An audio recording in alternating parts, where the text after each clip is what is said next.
Antônio Augusto Moraes Liberato nasceu no dia 10 de abril de 1959, na cidade de São Paulo. Seu primeiro programa de sucesso na TV chama-se Viva a Noite e foi lançado em 82. A atração era vinculada pelo SBT, emissora pelo qual Gugu consagrou-se como um dos mais poderosos comunicadores do Brasil. Antes disso, ele já havia trabalhado no programa Sessão Premiada e foi jurado do programa do Raul Gil por um tempo, com quadros inusitados, como o concurso para escolher o Rambo brasileiro. O Viva a Noite passou a dominar as noites de sábado em meados de 83. Nessa época, o programa chegou no primeiro lugar na audiência com 32 pontos contra 14 da Globo na mesma faixa de horário. A atração tornou-se tão importante que o grupo Menudo fez sua estreia no Brasil através dele em 84. Agora quem foi o seu sucesso? Vamos lá!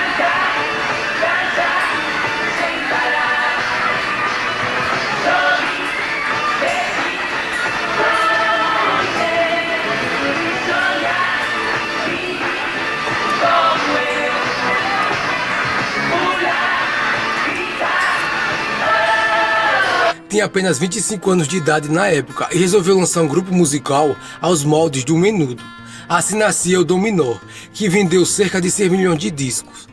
Curiosamente, o Dominó foi oficialmente apresentado ao público no Fantástico, da Rede Globo. Depois disso, o grupo se apresentava em todas as emissoras do Brasil, mas dava prioridade ao SBT.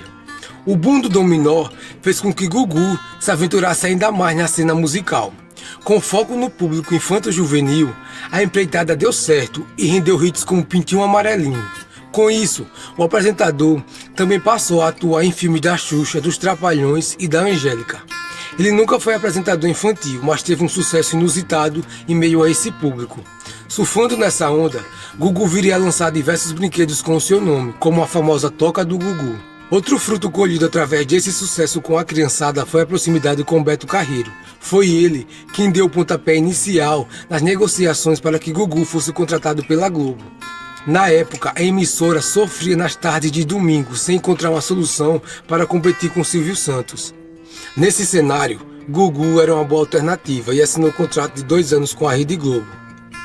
O apresentador chegou a viajar para os Estados Unidos e para a Alemanha para ver o que estava sendo feito na TV de lá e também para deixar sua imagem mais glamorizada.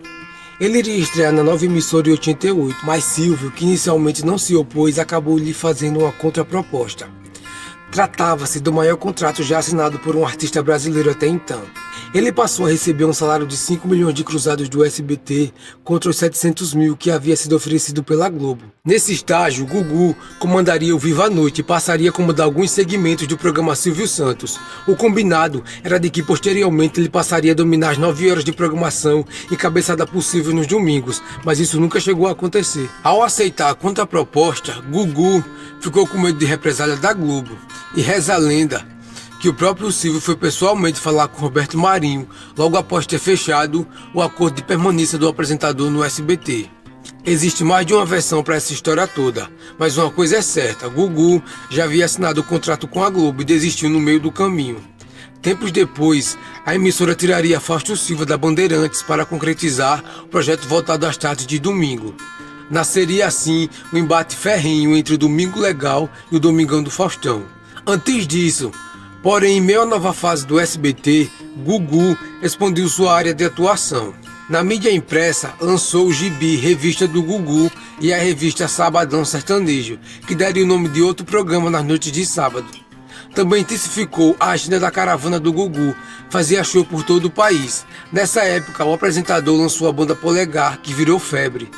O sucesso era tão grande que ele lançou a loja do Gugu e mais tarde abriu o Parque do Gugu.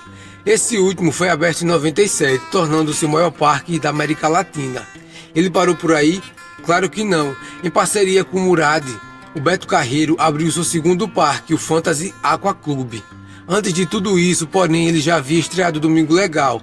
Isso aconteceu em 93 e a TV nunca deixou de ser sua prioridade.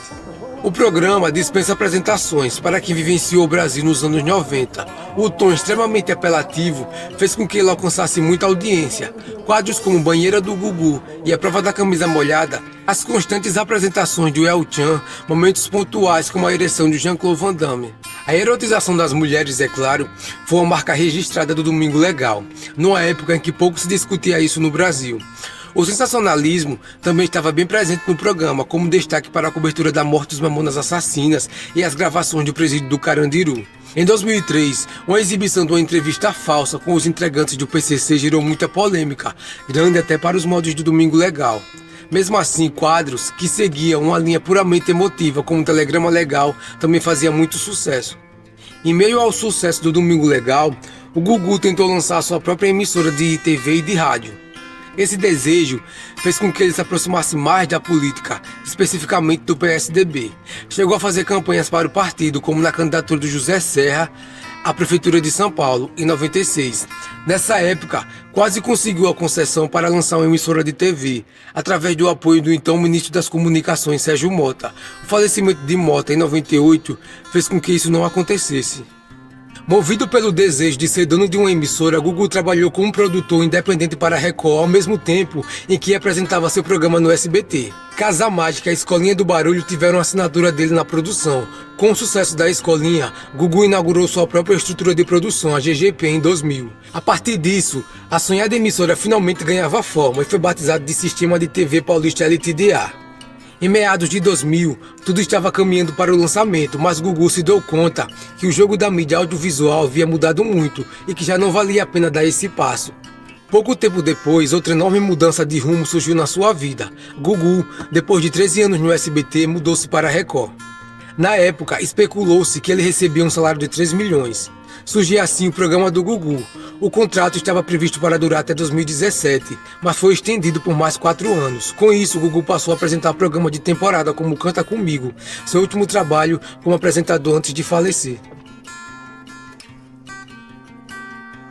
Gugu Liberato respirava TV e era apaixonado pelo seu trabalho. Sempre deixou isso muito claro.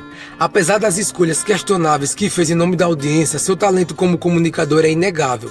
Ele marcou a vida de todos que vivenciaram o Brasil nos anos 90 e deixou um grande legado. Faleceu aos 60 anos e, infelizmente, o adeus veio cedo demais. Certamente vai deixar saudade e será sempre lembrado como uma figura impar da nossa televisão brasileira.